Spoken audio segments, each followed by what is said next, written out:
This might not end well, but here we go. Crumpling it up. This is a dollar, by the way. Get a good look at it. This is a dollar. Kobe.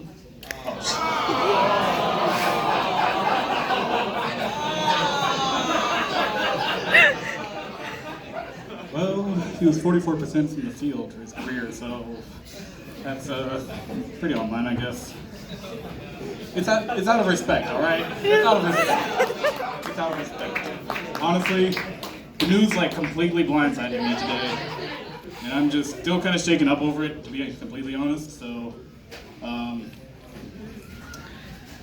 reason I still came on stage is because, like, not that I knew Kobe in any way, shape, or form whatsoever, but I feel like if I knew him and he knew me, he'd be like, Leo, you got to get on that stage and you got to perform tonight. And you also have to shoot no less than 40 times. Kobe, what if my teammates are open? Yeah, they're open for the rebound. That's all the Kobe material I got. I need to leave that behind. It's too soon for that, too soon. Too soon. Shame on you. So, I was in a car accident the other day. Yeah, it sucks. It really sucked because, like, I was just driving along, minding my own business, and this lady just completely blindsided me out of nowhere. She kind of like T-boned me, and like, you know, it's just that thing where you're in a car accident and you're just like really pissed off.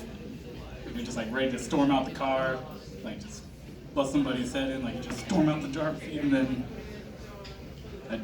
I was all pissed off. I was angry. I was like,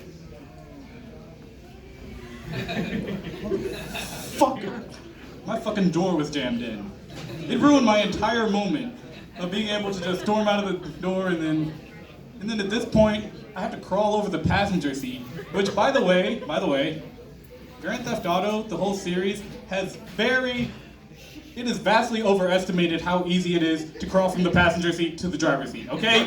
It is not as simple as just scooching over, okay? There's a whole center console that they are not accounting for. So, I'm like trying to just crawl over the seat, and then in the midst of this, I get a fucking cramp. Like, I'm just over here like, oh my god. Oh. Yeah, I just gotta sit this one out, buddy. Like, you just gotta sit here and just wait.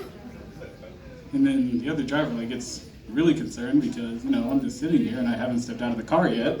So they're like, oh god, is he injured? Is he dead? Like, what's happening? So I come up to my seat, and then I come up on the driver's side, and I can't really do anything because, like, I can't roll down the window. I can't. So I'm just sitting there like,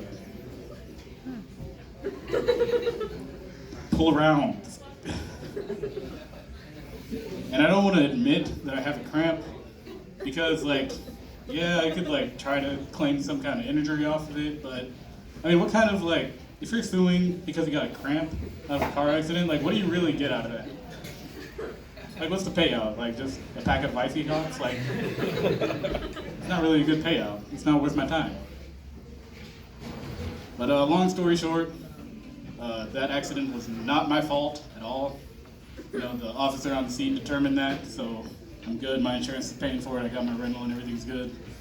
It was kind of funny because, like, when the cop got there and he got up both of our reports, he was like, buddy, I'm going to be level with you. I have no idea what the fuck this lady was thinking.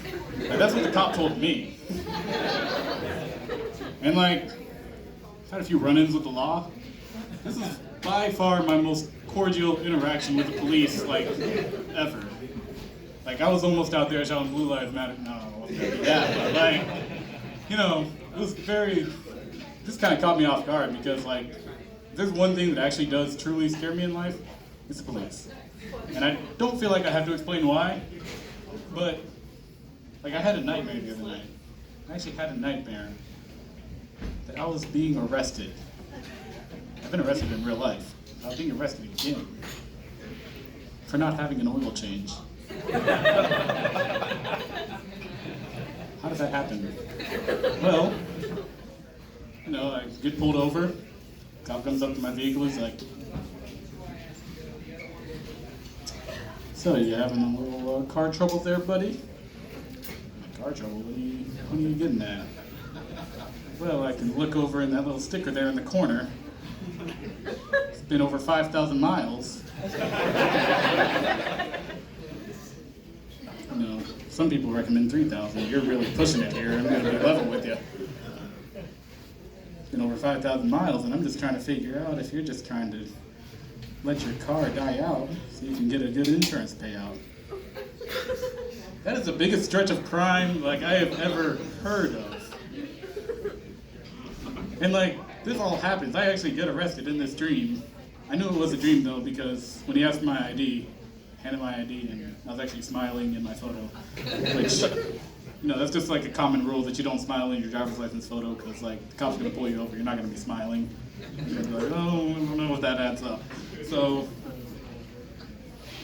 you know, I get arrested, and that's just kind of the reality for black men in this world. Like, you know, if you don't perform routine service on your vehicle, you could be subject to routine strip searches. That's what the world is really like out here. Like, come on, officer, what are we doing here? Get your hand out of my asshole. Like, there's only 2 people allowed up there. It's my doctor and that's my wife. One of which I don't have. It's a doctor. People always like tell me that I need to stop seeing the world in like this kind of black and white way. But I don't know, I feel like if you just see everybody in the world as either black or white, you know, it's like, in this world you're either born white or you're born, you know, historically disenfranchised. It happens, like, that's all I got for tonight, so, thank you.